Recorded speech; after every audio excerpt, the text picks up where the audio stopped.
Welcome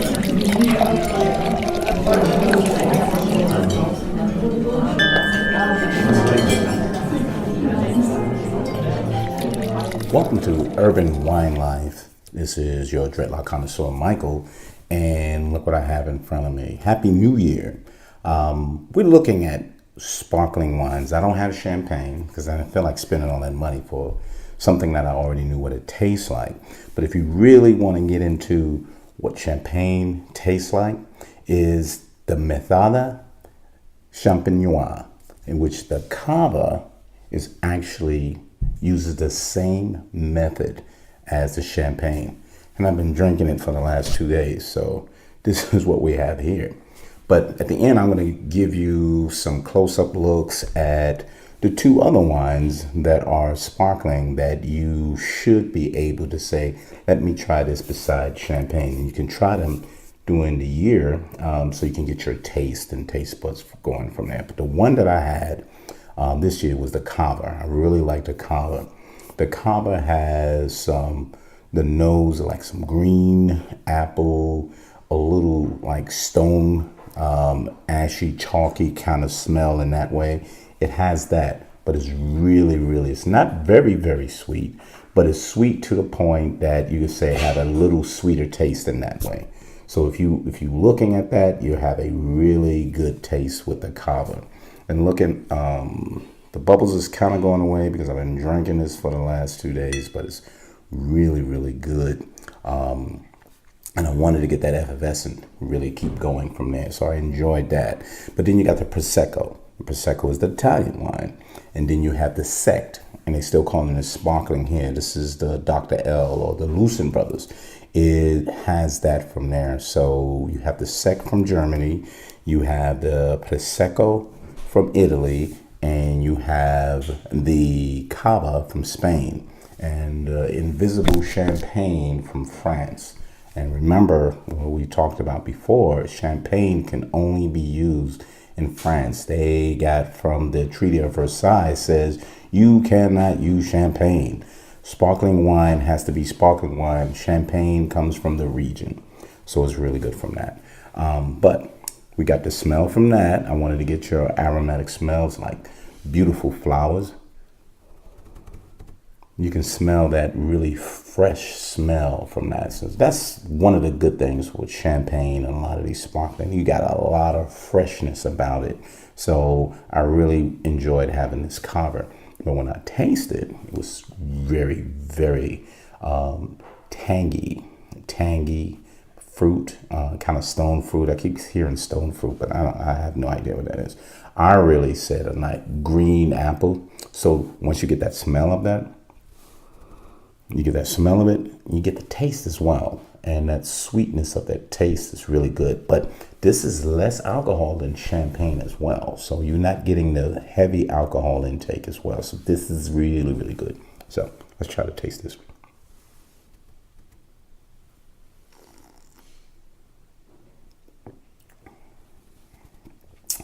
And it maintains really well. It still has that, a little of that kind of lime taste, not quite lemony, but lime, but that apple, you know, that fresh green apple, and you bite into it and it's so crisp, it gives you that, like it's crackling, like that's how tasted that is, that crispness of the green apple. That's what you're getting from that. See the little bubbles coming up,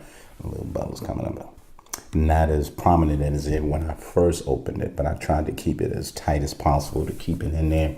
But very tasty. I'm gonna hit one of these within the next couple of weeks, maybe a month. But we'll be opening it and getting a true taste of that. But I wanted to talk about the regions also. The region in the PENEDÉS, the PENEDÉS region. Let's show that real quick. What we have here is the wine country of PENEDÉS. This is located about an hour out of Barcelona. It's the most exciting wine region in Spain.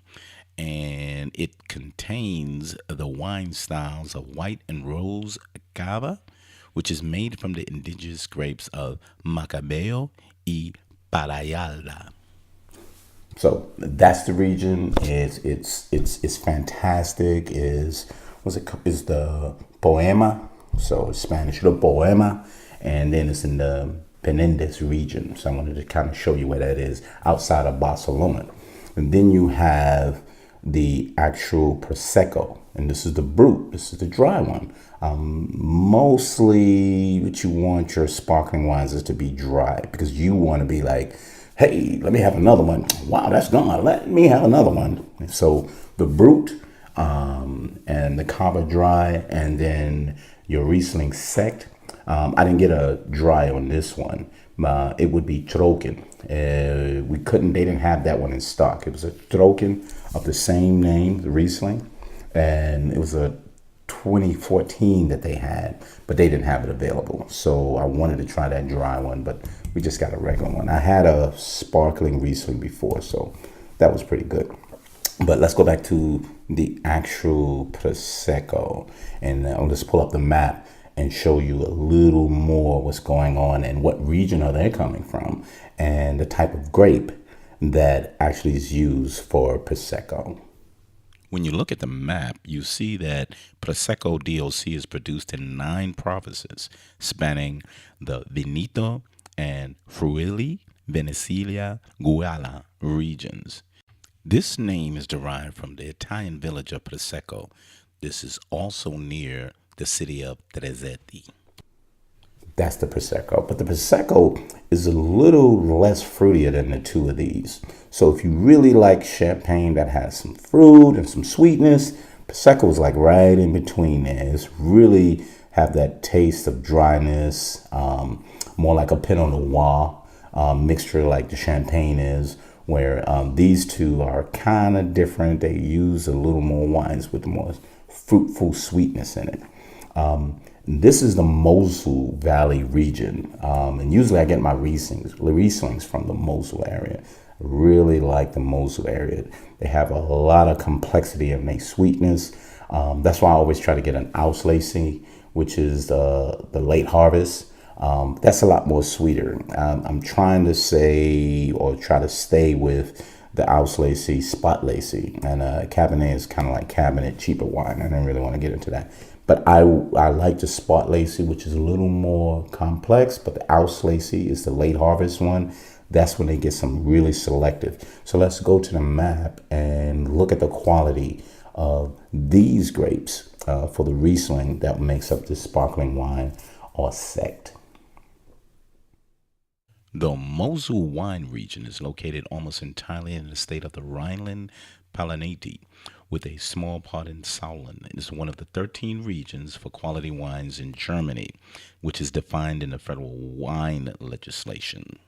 It takes its name from the Mosel River, but prior to 2007, the region was called Mosel-Saarbrücken, but changed the name so it was considered more consumer-friendly. So that's all 3.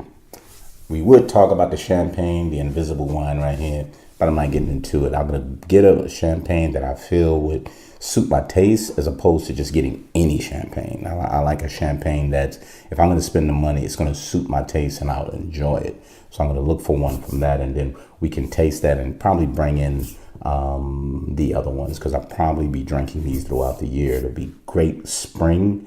Not even a celebration, just a spring wine that you have into these sparkling that would go really, really well. That's a really good one from there. But that's all sparkling wines. You can have choices of saying, I don't have to have champagne. Let me be a little different. Let me go against the grain. Let me go outside the box or outside the bottle. You know, one of the two. Start with the Cava, because if you're used to having that kind of champagne type taste, and the way it's made, méthode champenoise. So that method is right there. Go from there. But these are enjoyable. So try these out as well when you get an opportunity. I enjoy all 3.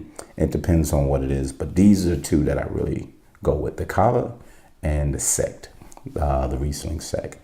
So don't forget, DretMyConnoisseur.com, UrbanWineLife.com. Go there. We have our reviews. I'm trying to get some scheduling in to go to my vineyards as well. I'll also have, if you saw the Dret My Connoisseur, if you want to join my actual newsletter, I'm going to start building that up, giving you some information and going from there.